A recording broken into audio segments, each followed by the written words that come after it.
வணக்கம். இன்னைக்கு என்ன ரெசிபி பார்க்க போகிறோம் அப்படின்னா, இன்னைக்கு முளை கட்டின கொள்ளு அதை வச்சு தான் இன்றைக்கி குழம்பு ரெடி பண்ண போகிறோம். முளை கட்டின கொள்ளு குழம்பு. வாங்க அதுக்கு தேவையான பொருள் என்னென்னு பார்த்துடலாம்.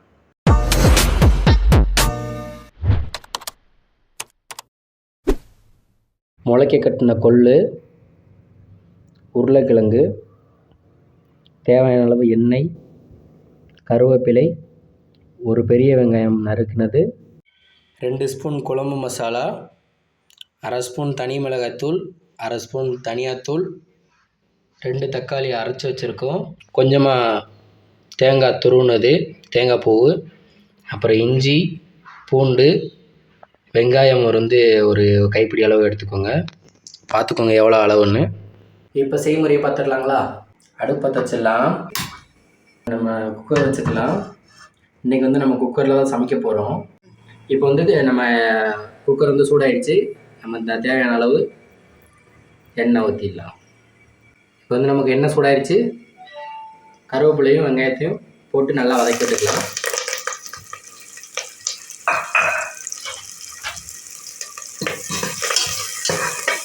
நல்லா வெங்காயம் வதங்கிடுச்சு. கொள்ளையும் நம்ம உருளைக்கிழங்கையும் இதிலே போட்டு வதக்கிடலாம். அந்த இருக்கிற எண்ணெயிலே நல்லா வதக்கி விட்டுக்கலாம். இப்போ இதை எடுத்து வச்சுருக்கிறத நம்ம மிக்சியில் போட்டு அரைச்சி எடுத்துக்கலாம். இப்போ நம்ம மிக்சியில் அரைச்சி வச்சிருந்த அந்த இஞ்சி பூண்டு பேஸ்ட்டு சேர்த்துக்கலாம். இஞ்சி பூண்டு வெங்காயம் தேங்காய் பூ. இப்போ இதை நல்லா இது கூட மிக்ஸ் பண்ணலாம்.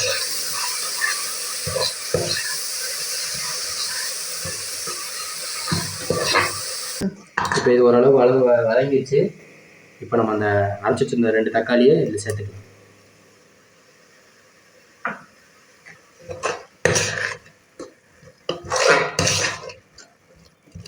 இது நல்லா கொஞ்சம் வதங்கிறதுக்காக கொஞ்சமாக உப்பு போட்டிருக்கேன். நல்லா கிண்டி விட்டுட்டு மூடி வேக வச்சிடலாம்.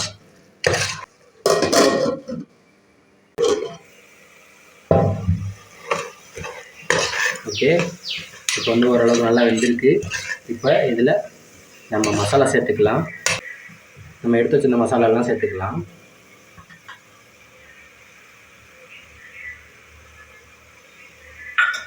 இப்போ ஒரு மிக்ஸி இங்கே போட்டுருவோம்.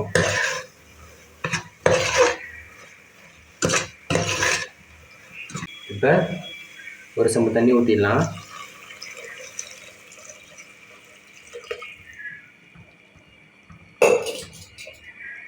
இப்போ ஒரு லைட்டாக மிக்ஸிங்க போட்டுடலாம். ஓகே, இப்போ நம்ம தேவையான அளவு போட்டுக்கலாம். ஆல்ரெடி கொஞ்சம் உப்பு போட்டிருந்தோம் வதங்கிறதுக்கு. இப்போ அளவாகவே உப்பு போட்டுக்கலாம்.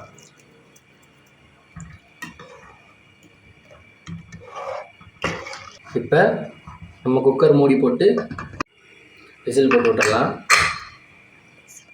ஓகே, இப்போ நமக்கு 3 விசில் கணக்கு.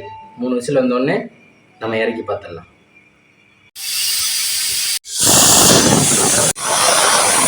இப்போ 3 விசில் வந்துடுச்சு. வாங்க அடுப்பை ஆஃப் பண்ணிடலாம். இப்போ இதில் இருக்க ஏர் எடுத்து விட்டுடலாம்.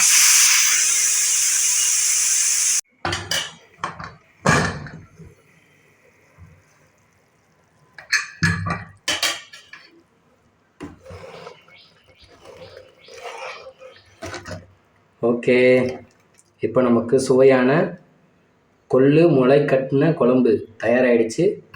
வாங்க இப்போ டேஸ்ட்டு பார்த்துடலாம்.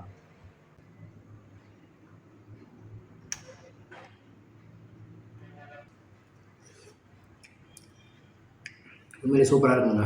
இட்லி தோசைக்கும் நல்லா இருக்கும்னு நினைக்கிறேன். சூப்பராக இருக்கும். ஓகே, இதே மாதிரி நீங்களும் ட்ரை பண்ணி பார்த்துட்டு எப்படின்னு கமெண்ட் பண்ணுங்கள். நம்ம சேனலை சப்ஸ்கிரைப் பண்ணுங்கள், லைக் பண்ணுங்கள், ஷேர் பண்ணுங்கள். நம்ம சேனலை சப்ஸ்கிரைப் பண்ணுங்கள். சப்ஸ்கிரைப் பண்ணிட்டு பக்கத்தில் பெல் ஐகானை கிளிக் பண்ணுங்கள். அப்போ தான் நான் போகிற அடுத்த வீடியோ உங்களுக்கு நோட்டிஃபிகேஷன் வரும். நன்றி, வணக்கம்.